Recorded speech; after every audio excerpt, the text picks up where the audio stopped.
Hello guys and welcome back to best Kappix. നമ്മളെല്ലാവരും മഹീന്ദ്രയുടെ XUV400 എന്ന് പറയുന്ന ഇലക്ട്രിക് വണ്ടി കണ്ടിട്ടുള്ളതാണ്. മഹീന്ദ്രയുടെ ആദ്യത്തെ മാസ് മാർക്കറ്റ് EV ആണത് എന്ന് വേണമെങ്കിൽ പറയാം. അതിനു മുമ്പ് കുറേ വണ്ടികളൊക്കെ ഉണ്ടായിട്ടുണ്ട്. ടാറ്റയ്ക്കൊക്കെ മുമ്പ് മഹീന്ദ്ര ഇലക്ട്രിക് വണ്ടി വിറ്റ് തുടങ്ങിയതാണ്. അതിപ്പം E2 ആയിക്കോട്ടെ, E2+ ആയിക്കോട്ടെ, അത് നമ്മുടെ ആദ്യത്തെ റെവ എന്ന് പറയുന്ന ഒരു ഇലക്ട്രിക് കമ്പനി ഉണ്ടായിരുന്നു. അത് വാങ്ങിയതിന് ശേഷം അവരുടെ ഏറ്റവും ലേറ്റസ്റ്റ് ജനറേഷൻ പ്രൊഡക്റ്റായിട്ട് മഹീന്ദ്രയുടെ ബ്രാൻഡിങ്ങിൽ വന്ന വണ്ടികളാണ് ഈ പറഞ്ഞ രണ്ടെണ്ണം. അത് കഴിഞ്ഞ് പിന്നെ അവർ E2 ഇറക്കി, അങ്ങനെ കുറച്ച് സാധനങ്ങളൊക്കെ ഇറക്കിയിട്ടുണ്ടായിരുന്നു. പക്ഷെ അതൊന്നും അങ്ങനെ വലിയ രീതിയിൽ പോപ്പുലർ ആയില്ല, ആൾക്കാരധികം വാങ്ങിയതുമില്ല. പക്ഷേ അത് കഴിഞ്ഞിട്ട് അവർ കഴിഞ്ഞ വർഷമാണ് നമ്മുടെ XUV400 ഇറക്കുന്നത്. ആ വണ്ടിയും കൈൻഡ് ഓഫ് സക്സസ്ഫുൾ ആയില്ല എന്ന് തന്നെ പറയേണ്ടി വരും. കാരണം മറ്റുള്ള വണ്ടികൾ ഇപ്പോൾ EVs ഒക്കെ നെക്സോൺ EV ഒക്കെ ആണെങ്കിൽ ഒരു മാസം 3000-4000 വെച്ചൊക്കെയാണ് ഈസി ആയിട്ട് വിറ്റ് പോകുന്നത്. അതുപോലെ ടിയാഗോ EV ഏകദേശം 4000-ന് മുകളിൽ വിറ്റ് പോകുന്നുണ്ട്. ടിഗോർ EV 1000-1500 റേഞ്ചിൽ വിറ്റ് പോകുന്നുണ്ട്. പക്ഷേ XUV400 സെയിൽസ് മിക്കവാറൊക്കെ 500-ന് താഴെയാണ് ഉണ്ടാവാറുള്ളത്. എപ്പോഴും അങ്ങനെയൊക്കെ തന്നെയാണ്. അതുകൊണ്ട് തന്നെ മഹീന്ദ്ര പുതിയൊരു ഇലക്ട്രിക് വണ്ടി കൊണ്ടുവരാൻ പോവുകയാണ്. ഇത് മറ്റേ വണ്ടിയല്ല, അതായത് നമ്മൾ ഇവരുടെ പുതിയ ബോൺ ഇലക്ട്രിക് വണ്ടികൾ എന്നൊക്കെ പറഞ്ഞ് കാണിച്ചല്ലോ, BEV, അതുപോലെ പിന്നെ മഹീന്ദ്രയുടെ ലോഗോ രണ്ടറിൽ വരുന്ന XUV സീരീസിലുള്ള EV, അങ്ങനത്തെ വണ്ടികളൊന്നും അല്ല. ഇത് അതിന് മുമ്പേ വരാൻ പോകുന്ന വേറൊരു വണ്ടിയാണ്. അതാണ് XUV300 EV. ഓക്കെ, ഇതിപ്പോൾ എന്താണ് 400 300 തമ്മിലുള്ള വ്യത്യാസം എന്ന് പറഞ്ഞാൽ, ആ വണ്ടിക്ക് അവർ 400 എന്ന് പേരിടാനുള്ള കാരണം അതിൻ്റെ ലെങ്ത് കുറച്ച് കൂടുതലായിരുന്നു. നമ്മളിപ്പോൾ XUV300 എടുക്കുകയാണെങ്കിൽ അത് സബ്ഫോമേറ്റർ കാറ്റഗറിയിൽ വരുന്ന ഒരു വണ്ടിയാണ്. അത് നമ്മുടെ ഒരു സബ്ഫോമേറ്റർ എക്സൈസ് ട്യൂട്ടിങ് കാര്യങ്ങളൊക്കെ വ്യത്യാസം വരാൻ വേണ്ടി അവർ ചെയ്തിരിക്കുന്ന ഒരു ചെറിയ മിനുക്കുപണിയാണ്. കാരണം സാങ്യോങ് ടിവോലി എന്ന് പറയുന്ന വണ്ടി ശരിക്കും അബവ് 4 മീറ്റർ ലെങ്ത് ഉള്ള വണ്ടിയാണ്. ഏകദേശം 4.2 മീറ്റേഴ്സിന് താഴെ നിൽക്കുന്ന ലെങ്ത് ഉള്ള വാഹനമാണ് സാങ്യോങ് ടിവോലി. പക്ഷേ എന്നാൽ ഈ വണ്ടി ജസ്റ്റ് 4 മീറ്റേഴ്സിന് താഴെയാണ് നിൽക്കുന്നത്. കാരണം എക്സൈസ് ഡ്യൂട്ടി ഞാൻ പറഞ്ഞല്ലോ, നമ്മളിപ്പം സബ്ഫോമേറ്റർ ആക്കാതെ അബവ് 4 മീറ്റർ പോവുകയാണെങ്കിൽ വണ്ടിയിൽ വരുന്ന എക്സൈസ് ഡ്യൂട്ടി ഓൾമോസ്റ്റ് 20% അടുത്ത് വരും. 16-20% ഇടയിലാണ് വരുന്നത്.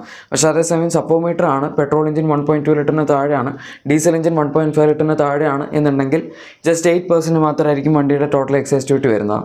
അതൊക്കെ കൊണ്ടാണ് കമ്പനികൾ സബ്ഫോമീറ്റർ വണ്ടികൾ ഇന്ത്യയിൽ ഇറക്കുന്നത്. അത് ഞാൻ ജസ്റ്റ് പറഞ്ഞതേ ഉള്ളൂ. ഓക്കെ, എന്തായാലും ഇക്കാരണങ്ങളൊക്കെ കൊണ്ട് തന്നെ മഹീന്ദ്ര XUV400 കുറച്ച് ലെങ്ത് കൂട്ടി ഇറക്കി. സംഭവം എന്താണെന്ന് വെച്ചാൽ, ഇലക്ട്രിക് വണ്ടികൾക്ക് ഈ രീതിയിലുള്ള യാതൊരു ബെനിഫിറ്റ്സും ഒരു ഗവൺമെൻറ്റും കൊടുക്കുന്നില്ല. പെട്രോൾ ഡീസൽ വണ്ടികൾക്ക് മാത്രമേ ഈ പറയുന്ന സംഭവമുള്ളൂ. പക്ഷേ അവർ ആ വണ്ടി ഇറക്കിയ സമയത്ത് അതിൻ്റെ പ്രൈസ് കമ്പാരിറ്റീവ്ലി ഒരിത്തിരി കൂടിപ്പോയതുകൊണ്ടും മാത്രമല്ല, ഇന്നത്തെ കാലത്ത് നെക്സോൺ EV ഭയങ്കര അഡ്വാൻസ്ഡ് ആയതുകൊണ്ടും നമുക്കിപ്പം XUV400 ഒരു സൈഡിൽ വെച്ചിട്ട് പുതിയ നെക്സോൺ EV ഫേസ് ലിഫ്റ്റ് വെച്ച് കമ്പയർ ചെയ്യുകയാണെങ്കിൽ XUV400 ശുദ്ധമായി നാണിച്ചു പോകേണ്ട അവസ്ഥയാണ് ഇവിടെ ഉള്ളത്. കാരണം നെക്സോണിൽ ടാറ്റ ഇഷ്ടം പോലെ ഫീച്ചേഴ്സ് കുത്തിയറച്ച് വെച്ചിട്ടുണ്ട്. അതുമാത്രമല്ല, വളരെ മോഡേൺ ആയിട്ടുള്ളൊരു വാഹനമായിട്ടത് കണ്ടാലും നമുക്കിപ്പോൾ ഫീൽ ചെയ്യും. ഇപ്പോൾ അതിൻ്റെ അകത്ത് വരുന്ന 12.3 ഇഞ്ചുള്ള ഇൻഫോർടൈൻമെൻറ്റ്, അതുപോലെ ഫുള്ളി ഡിജിറ്റൽ ഇൻസ്ട്രുമെൻറ്റ് ക്ലസ്റ്റർ, അതുപോലെ വണ്ടിയുടെ ഡാഷ്ബോർഡിൻ്റെ ഡിസൈൻ, ക്ലൈമറ്റ് കൺട്രോളിൻ്റെ ഡിസൈൻ, പിന്നെ അതിൻ്റെ അകത്ത് വരുന്ന ബാക്കി ആർക്കേഡ് EVയിലുള്ള ഫീച്ചേഴ്സ്, അങ്ങനെ ഒന്നും പറയണ്ട, ഇഷ്ടം പോലെ സാധനങ്ങൾ നമുക്ക് നെക്സോൺ EVയിലുണ്ട്. XUV400 മഹീന്ദ്ര ഇപ്പോഴും ഒന്നും കൊടുക്കുന്നില്ല. അതിൻ്റെ അകത്ത് ഈവൻ ഓട്ടോ AC എന്ന് പറയുന്ന ഒരു ബേസിക് ഫീച്ചർ പോലും ഇന്നത്തെ കാലത്ത് അവൈലബിൾ അല്ല. അപ്പോൾ നിങ്ങൾക്ക് ഊഹിക്കാവുന്നതല്ലേ ഉള്ളൂ എന്തൊക്കെയാണ് നമുക്ക് വ്യത്യാസങ്ങളായിട്ട് പറയാൻ പറ്റുന്നതെന്ന്. എന്തായാലും ഈ പുതിയ XUV300 EV വരുന്നത് പുതിയ XUV300 ഫേസ് ലിഫ്റ്റിനെ ബേസ് ചെയ്തായിരിക്കും. ആ പുതിയ XUV300 ഫേസ് ലിഫ്റ്റ് 2024 സ്റ്റാർട്ടിംഗ് ഒക്കെ ആകുമ്പോഴേക്കും വരും എന്നാണ് പറയുന്നത്. അത് പെട്രോൾ ഡീസൽ വണ്ടി ബേസ്ഡ് ആയിരിക്കും. അത് കഴിഞ്ഞ് കുറച്ച് കാലത്തിനുള്ളിൽ അതിൻ്റെ ഇലക്ട്രിക് ഇറങ്ങും എന്നാണ് പറയുന്നത്. അതായത് വ്യത്യാസം വരാൻ പോകുന്ന ഡിസൈൻ്റെ കാര്യത്തിലായിരിക്കും. എക്സ്റ്റീരിയറിൽ ചെറിയ കുറച്ച് വ്യത്യാസങ്ങൾ ആ വണ്ടിയുടെ ഫേസ് ലിഫ്റ്റ് സ്പോട്ട് ചെയ്തതിൻ്റെ ഭാഗത്തൊക്കെ നമ്മൾ കണ്ടിട്ടുണ്ട്. പ്രത്യേകിച്ച് ടെയിൽ ലാംപ്സും അതുപോലെ ഹെഡ്ലൈറ്റ്സിൻ്റെ ഡിസൈൻ മൊത്തത്തിൽ മാറുന്ന രീതിയിൽ തന്നെയാണ് ഇതുവരെ കണ്ടിരിക്കുന്നത്. അതുകൊണ്ട് അതൊരു റിഫ്രഷ്മെൻ്റ് ആവും വണ്ടി കാണാനുള്ള കാര്യത്തിലെങ്കിലും. പക്ഷേ ഇൻറ്റീരിയറിൻ്റെ കാര്യത്തിൽ നമുക്ക് അവിടെ വലിയ വ്യത്യാസം പറയാനില്ലായിരുന്നു. ആകെപ്പാടെ ഒരു പുതിയ ഇൻഫോർടൈൻമെൻറ്റ് സിസ്റ്റം വരും. 10.25 ഇഞ്ച് ആയിരിക്കും അതിൻ്റെ സൈസ് എന്നാണ് പറയുന്നത്. അത് തന്നെ നമ്മളിപ്പം പുതിയ നെക്സോൺ EV വെച്ച് കമ്പയർ ചെയ്യുകയാണെങ്കിൽ ചെറുതാണ്. പിന്നെ സ്റ്റിയറിംഗ് വീൽ ഡിസൈനിൽ മാറ്റമില്ല, ഡാഷ്ബോർഡിൻ്റെ ഡിസൈനിൽ വ്യത്യാസമില്ല. ഈ ഡാഷ്ബോർഡിൻ്റെ ഡിസൈനാണ് അവർ മെയിനായിട്ട് ഈ വണ്ടിയിൽ കുറച്ച് റിഫ്രഷ് ചെയ്യേണ്ടത്. കാരണം അത് കണ്ടാൽ തന്നെ നമുക്ക് അത്യാവശ്യം നല്ല പഴക്കം തോന്നും ഈ വണ്ടി കാണുമ്പോൾ. പ്രത്യേകിച്ച് നെക്സോൺ EV അല്ലെങ്കിൽ നെക്സോൺ EV വിടും, ബാക്കി എല്ലാ വണ്ടികൾ എടുക്കുകയാണെങ്കിൽ തന്നെ ഡാഷ്ബോർഡ് ഡിസൈൻ്റെ കാര്യത്തിലൊക്കെ മിക്ക കമ്പനികളും നന്നായിട്ട് അഡ്വാൻസ്ഡ് ആയിട്ടുണ്ട്. പക്ഷേ മഹീന്ദ്ര ഇപ്പോഴും ഈ വണ്ടിയിൽ വളരെ ബേസിക് ആയിട്ട് തന്നെയാണ് നിൽക്കുന്നത്. ഈവൻ മഹീന്ദ്രയുടെ XUV700 അല്ലെങ്കിൽ നമ്മൾ പുതിയ സ്കോർപ്പിയോനൊക്കെ എടുക്കുകയാണെങ്കിൽ തന്നെ ഇതിനേക്കാൾ വളരെ മികച്ച ഡാഷ്ബോർഡ് ഡിസൈനുകളാണ് ആ രണ്ട് വണ്ടികളും വരുന്നത്. ഇനി എന്തിനു വേണ്ടിയാണ് XUV400 മറ്റ് XUV300 EV ഇറക്കുന്നതെന്ന് നിങ്ങൾ ചോദിക്കുകയാണെങ്കിൽ ആദ്യത്തെ ഫാക്ടർ പ്രൈസാണ്. XUV400 ഇപ്പോൾ ടോപ്പ് എൻഡിനൊക്കെ ഏകദേശം 4 ലക്ഷം രൂപ വരെ ഓഫർ കൊടുക്കുന്നുണ്ട് മഹീന്ദ്ര. അത്രയും ഓഫർ കൊടുക്കേണ്ട കാര്യം ഈ വണ്ടിക്ക് സെയിലില്ലാത്തതുകൊണ്ട് തന്നെയാണ്. അതിപ്പം ഊഹിക്കാവുന്നല്ലേ ഉള്ളൂ. ഇനിയിപ്പോൾ പുതിയ വണ്ടി വരുന്ന സമയത്ത് XUV 400യുടെ താഴെ ആയിരിക്കും XUV 300 EV പ്ലേസ് ചെയ്യാൻ പോകുന്നത്.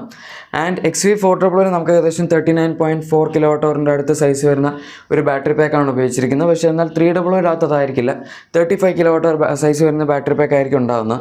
ആക്ച്വലി 400-ൽ തന്നെ ഒരു ലോങ് റേഞ്ച് മോഡലും അതുപോലെ ഒരു മീഡിയം റേഞ്ച് മോഡലും, അങ്ങനെ ഒരു റേഞ്ച് കുറഞ്ഞ 35 kWh അടുത്ത് സൈസുള്ള ബാറ്ററി പാക്കുള്ള മോഡൽ വരുന്നുണ്ട്.